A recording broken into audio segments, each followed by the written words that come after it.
तब से कोई 400 नहीं कह रहा है, अब तो 40 भी नहीं बोल रहे लोग।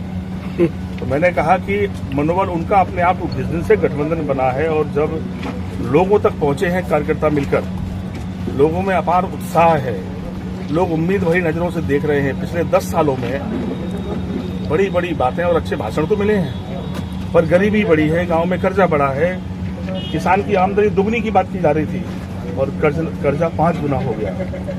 लोग अपनी बेटियों की शादी नहीं कर पा रहे हैं। ये देश को बढ़ाने की बातें कही जा रही थी, एक गांव में अच्छा स्कूल नहीं है। आप ये जानते हुए कि देश की प्रगति की अगर कोई वजह है तो हमें अपने इस देश के जो मूल नागरिक हैं उनके बच्चों को पढ़ाने के इंतजाम के बगैर ये देश आगे नहीं बढ़ सकता। अगर जिन देशों से हमारा मुकाबला है वो बचपन से उस देश के बच्चों को एडॉप्ट कर रहे हैं, मुफ्त शिक्षा दे रहे हैं, समान शिक्षा दे रहे हैं, व्यवस्था अच्छी कर रहे हैं और वो देश आगे निकल रहे हैं। हमारे देश के लीडर कह रहे हैं हम देश को आगे बढ़ाना चाहते हैं। ये देश गांव में बसता है और गांव में अच्छे मास्टर आज भी नहीं है 10 सालों के बाद भी। तो मैं कह सकता हूं किसको धोखा दे रहे हैं आप? कहीं ना कहीं आपके फैसले बहुत सारे लोगों की जिंदगी अभी देखा जा रहा है। देखिए, ये तो आप जानते होंगे, उनके जिनके पास कोई मुद्दे नहीं है, जो जनता के बीच में कोई काम नहीं गिना सकते, वो सिर्फ अफवाहें फैला सकते हैं। जिन बातों को लेकर वो तर्क कर रहे हैं, आप जानकारी करो असलियत क्या है। आप कह सकते हैं अखिलेश यादव के समय में किसी माई के लाल की हिम्मत थी किसी जमीन पर कब्जा करने, कोई सरकार चलेगी पर किसी अपराधी को टिकट तक नहीं दिए। ये है मोरल, ये था अपना राजनीति करने का साफ सुथरा तरीका। बड़े बड़े दल के नेता जो आसानी से एमएलए बन सकते थे और सरकार तक पहुंचा सकते थे, लेकिन अपनी राजनीतिक जो सोच उनके पास थी उसको शामिल करके उन्होंने फैसले लिए। आप कहते हैं ना अखिलेश यादव से बड़ा दिल किसी के पास नहीं है। वो जिसके पास भी अलायंस करने गए वो अपना ये मान करके हम जिसके साथ खड़े हैं उसके लिए सब कुछ समर्पित है। हम अगर बहुजन समाज पार्टी के साथ गए थे तो हमने 10 MP उनके बना दिए और हम खुद 5 बन पाए।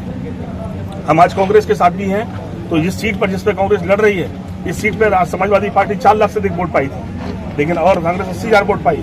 लेकिन हमारे रिश्ते दिलों के दिमाग साफ करके हैं, हम एक दूसरे के साथ खड़े हैं। कहीं कांग्रेस हमारी मदद कर रही है तो समाजवादी पार्टी के लिए जान लगा खड़ी है। लेकिन डिप्टी सीएम तो कह रहे हैं कि इस बार हम वार्ता करते हैं अर्चना गुप्ता जी से, जो आम आदमी पार्टी की प्रभारी हैं। क्या संदेश देना चाहती हैं? इस समय देखिए देश के हालात बिल्कुल चिंताजनक हैं। इस समय जो मौजूदा सरकार है वो सिर्फ शोषणकारी दमनात्मक रवैया अपनाए हुए है। दिल्ली सरकार के मुख्यमंत्री हमारे केजरीवाल जी, जिन्होंने बहुत अच्छा काम किया शिक्षा के ऊपर, स्वास्थ्य के ऊपर और महिलाओं की सुरक्षा के लिए महिलाओं को फ्री यात्रा दिया, पानी बिजली जैसी मूलभूत जो जनता की समस्याएं हैं उन्हें फ्री किया।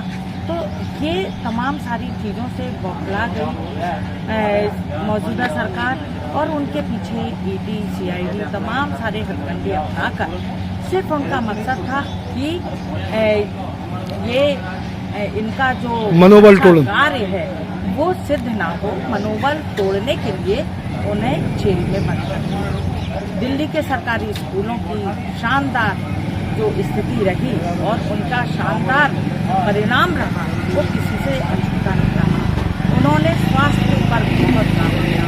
तो ये जो तमाम मुद्दे हैं जनता के मुद्दे हैं, रोटी रोजी शिक्षा ये जनता का मुद्दा है, स्वास्थ्य जनता का मुद्दा है। इन्हें ना कर लोगों के बीच में इस तरीके का सांप्रदायिक उन्होंने जो हथकंडा खेला है, हिंदू मुस्लिम का कार्ड खेला है।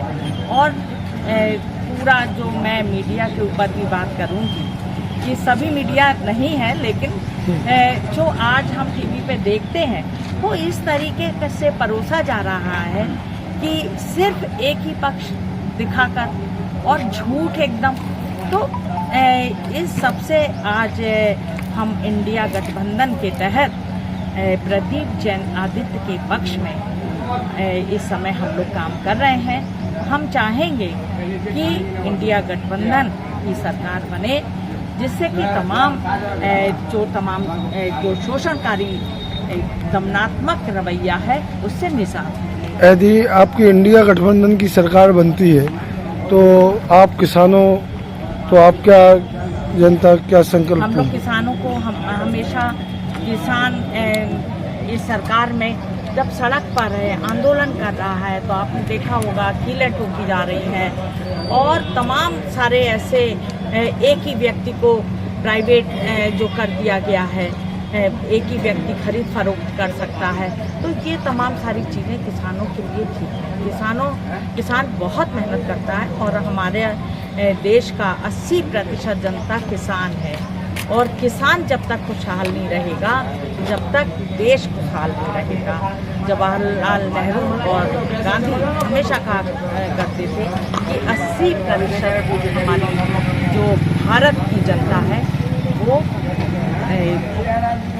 भारत के गांव में रहती है। ठीक, धन्यवाद।